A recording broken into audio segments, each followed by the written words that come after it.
Bet par apzinātajiem sapņiem runā daudz. Principā materiāls jūs varat arī ieraudzīt internetā.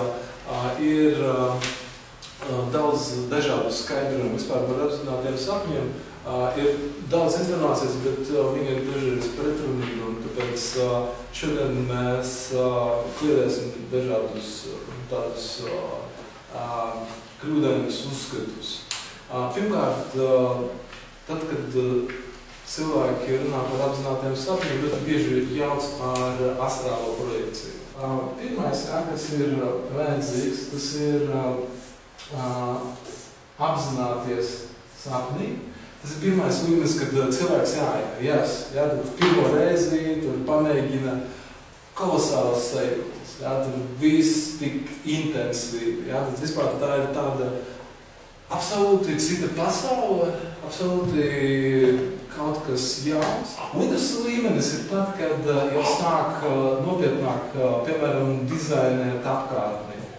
Ir iespējams, piemēram, mēs šodien pieminēšu, tad mēs nedaudz parunāsim arī par otro līmeni, kad cilvēks sāk, piemēram, veidot jaunu pasauli.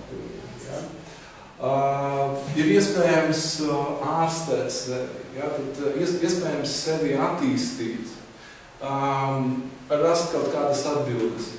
Iespējams iet arī diezgan senos notikumos no bērnības. Vispār tādos notikumos, kuri pat vecāki jau ir aizmirsuši.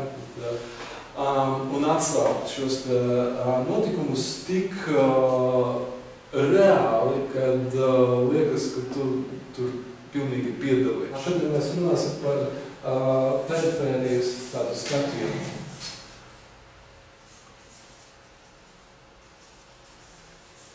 Perifērijas skatiens palīdz noturēties sapnī, palīdz ieiet sapnī.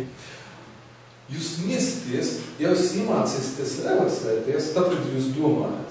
Jūs pēkšņi ieraudzīsiet to, ka tad, kad cilvēks domā, viņš saspringst skalpu. Un tad, kad cilvēks relaksē, tad pirmā vieta, tad skalps sāk relaksēt. Wow. Piefiksēt 5 notikumus, tādus, kur jūs jutāties droši un tādi pārliecināti par sevi, tādi enerģiski, spēcīgi. Pareiza un apskaužama īstenībā darbība. Es domāju, ka taisam pārtraukumu tādu nelielu